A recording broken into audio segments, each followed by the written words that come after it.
हवा रहस्य फुसफुसा रही थी, पत्ते कांप रहे थे। खोखली क्रीक में पतझड़ आ गया था। हेलोवीन नजदीक था। दो दोस्त लिली और मैक्स घर चल रहे थे। स्कूल खत्म हो गया था। हवा में उनकी सांसें उड़ रही थीं। मैक्स ने एक पत्थर को लात मारी। I can't wait for Halloween, उसने कहा। लिली ने सिर हिलाया। मी नाइदर, उसने फुसफुसाते हुए कहा। लेकिन उसकी आंखें बड़ी थीं, कद्दू के खेत को देख रही थीं जहां से वे गुजर रहे थे। शाम के समय में कद्दू विशाल, मुस्कुराते हुए चेहरों जैसे लग रहे थे। मैक्स कांप गया।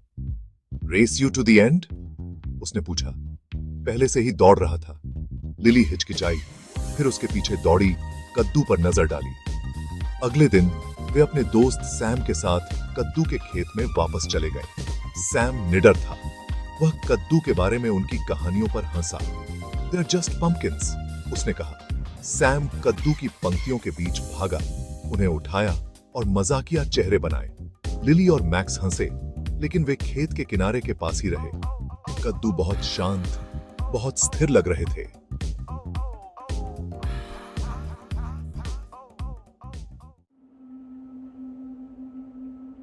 जैसे ही सूरज डूबने लगा, कद्दू के खेत में लंबी परछाई पड़ने लगी। सैम एक विशेष रूप से बड़े कद्दू के पास रुक गया। यह लगभग पूरी तरह से गोल था, गहरी लकीरें और एक टेढ़ा तना था। दिस वंस परफेक्ट, सैम ने कद्दू को ऊपर उठाते हुए घोषणा की। It's going to be the best jack o' lantern ever. जैसे ही उसने इसे धारण किया, डूबते सूरज ने कद्दू को एक अजीब कोण पर पकड़ लिया, जिससे ऐसा लग रहा था जैसे नक्काशीदार आंखें और मुंह हल्के से चमक रहे हों। लिली और मैक्स ने एक नर्वस नजर का आदान प्रदान किया। उस रात लिली को लगा कि उसने अपनी खिड़की से फुसफुसाहट सुनी। हवा ने पत्तों को हिलाया, लेकिन ये अलग थे। वे आवाजों की तरह लग रहे थे, धीमी और शोकाकुल। वह बिस्तर पर बैठ गई और खिड़की से बाहर झांकने लगी।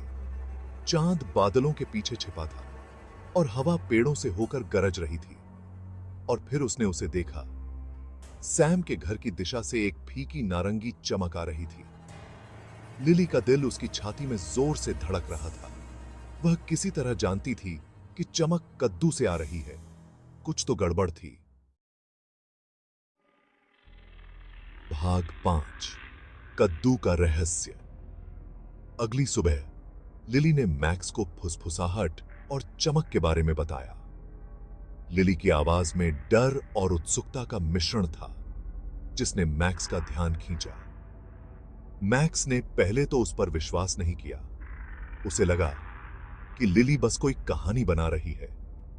लेकिन जब वे सैम के घर गए, तो उन्होंने उसे अजीब तरह से अभिनय करते हुए पाया। सैम का व्यवहार बिल्कुल असामान्य था। वह पीला और शांत था, जैसे उसने कोई भयानक सपना देखा हो, और उसने कद्दू के बारे में बात करने से इनकार कर दिया।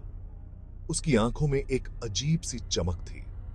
उस दिन बाद में जब सैम बाहर था, तो वे उसके कमरे में घुस गए। वे जानना चाहते थे कि सैम क्या छुपा रहा है।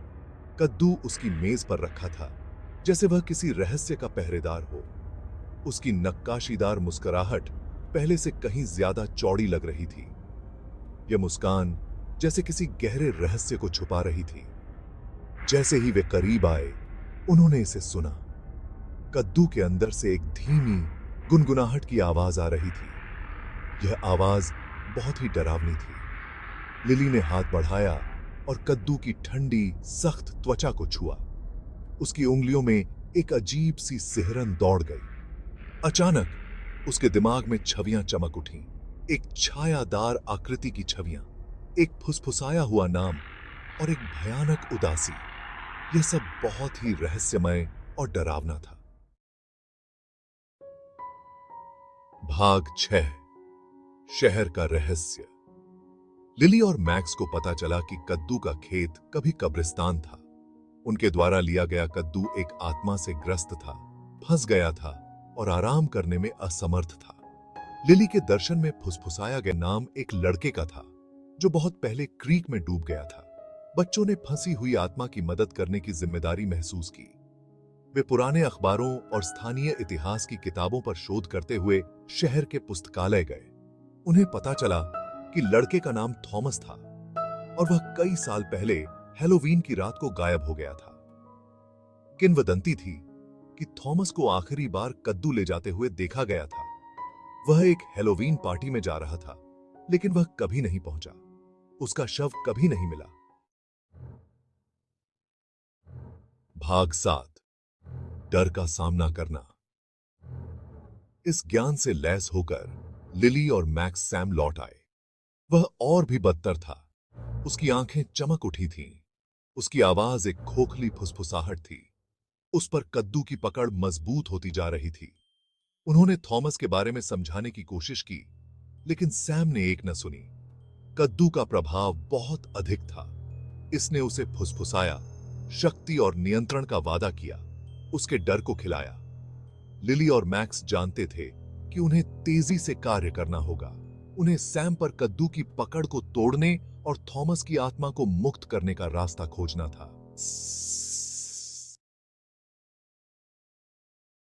भाग 8, एक दोस्त के असली रंग। यह कहानी एक रहस्यमयी रात की है, जब अंधेरे में छिपे रहस्य उजागर होने वाले थे। लिली को वह किंवदंती याद आई जिसमें उल्लेख किया गया था कि थॉमस को जुगनू बहुत पसंद थे। यह किंवदंती पीढ़ियों से चली आ रही थी और लिली को विश्वास था कि इसमें कुछ सच्चाई जरूर होगी। उसने और मैक्स ने जुगनुओं से भरे जार इकट्ठा किए। उनकी छोटी रोशनी फंसे हुए सितारों की तरह टिमटिमा रही थी। वे जानते थे कि इन जुगनुओं की रोशनी में कुछ खास था जो अंधेरे को चीर सकती थी। वे वापस सैम के कमरे में घुस गए और जार के साथ पोजेस्ड लड़के को घेर लिया। सैम के चारों ओर जुगनुओं की रोशनी फैल गई, जैसे वे उसे बचाने के लिए आए हों। ऐसा लग रहा था कि जुगनू सैम पर कद्दू की पकड़ को कमजोर कर रहे हैं। धीरे धीरे सैम की आंखों में चमक लौटने लगी और उसकी आत्मा पर से अंधेरे का प्रभाव कम होने लगा।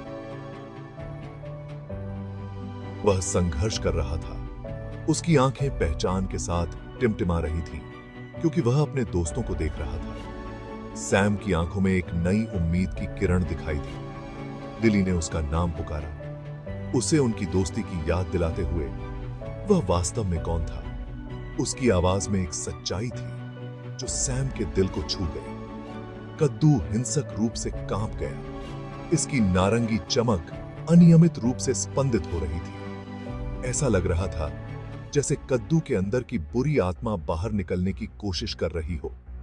इसकी सतह पर दरारें फैलने लगीं, जैसे आग की नसें। कद्दू के अंदर की ऊर्जा अब बाहर निकलने के लिए तैयार थी। थॉमस की फंसी हुई ऊर्जा मुक्त होने के लिए संघर्ष कर रही थी। यह एक निर्णायक क्षण था जब सच्चाई और दोस्ती की शक्ति ने अंधेरे को हराया। भाग 9, कद्दू की रोशनी। एक अंतिम कान फाड़ देने वाली दरार के साथ कद्दू फट गया। एक अंधाधुंध रोशनी ने कमरे को भर दिया और फिर सब कुछ शांत हो गया। जुगनू से ही रोशनी आ रही थी। उनकी कोमल चमक सैम को रोशन कर रही थी, जो फर्श पर बैठा था, हतप्रभ था लेकिन मुक्त था। हवा में मंडराते हुए जहां कद्दू था, एक फीकी टिमटिमाती रोशनी थी। यह एक युवा लड़के का रूप ले चुका था। उसकी आंखें कृतज्ञता से भरी हुई थीं, क्योंकि वह लिली और मैक्स को देख रहा था। थैंक यू, लड़के ने फुसफुसाते हुए कहा। उसकी आवाज पतझड़ के पत्तों की सरसराहट की तरह थी। You set me free. भाग 10, हैलोवीन रात का पाठ। यह एक रात थी जब रहस्य और जादू हवा में घुल मिल गए थे। थॉमस की आत्मा अंततः मुक्त होकर धीरे धीरे छत की ओर उठी और गायब हो गई। उसकी आत्मा ने एक शांतिपूर्ण विदाई ली, मानो वह किसी अनजाने सफर पर निकल पड़ी हो। जुगनू मानो किसी अनदेखे हाथ से निर्देशित हो, खिड़की की ओर उड़े और रात में गायब हो गए। वे छोटे छोटे प्रकाश के कण अंधेरे में चमकते हुए एक नई शुरुआत का संकेत दे रहे थे। सैम, लिली और मैक्स मौन में रह गए। एकमात्र ध्वनि उनकी अपनी सांस ले रही थी। उनके दिलों में डर और जिज्ञासा का मिश्रण था जो उन्हें इस अनुभव से जोड़ रहा था। उस हैलोवीन उन्होंने एक विशेष जैक ओ लालटेन उकेरा। यह लालटेन उनके लिए एक प्रतीक बन गया, एक ऐसा प्रतीक जो उन्हें उस रात की याद दिलाता था। यह डरावना या मेनेसिंग नहीं था, बल्कि दयालु और सौम्य था, एक गर्म मुस्कान के साथ। यह मुस्कान उनके दिलों में एक नई उम्मीद की किरण जगाती थी। उन्होंने इसे कद्दू के खेत के किनारे पर रखा, जो किसी भी खोई हुई आत्माओं के लिए एक प्रकाश स्तंभ था जो हैलोवीन की रात को भटक रही होंगी।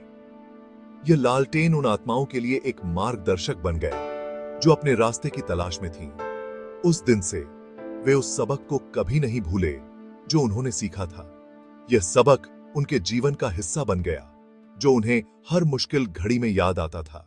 कभी कभी सबसे डरावनी चीजें राक्षस या भूत नहीं होती हैं, बल्कि वे रहस्य हैं जिन्हें हम रखते हैं, और वह दर्द जो हम अपने भीतर रखते हैं। यह दर्द और रहस्य हमें अंदर से कमजोर बना सकते हैं, और कभी कभी सबसे बहादुर काम जो आप कर सकते हैं वह है अपने डर का सामना करना और जरूरतमंद दोस्त की मदद करना, भले ही इसका मतलब अज्ञात का सामना करना हो। यह साहस और दोस्ती का सबसे बड़ा सबक था जो उन्होंने उस हैलोवीन रात को सीखा।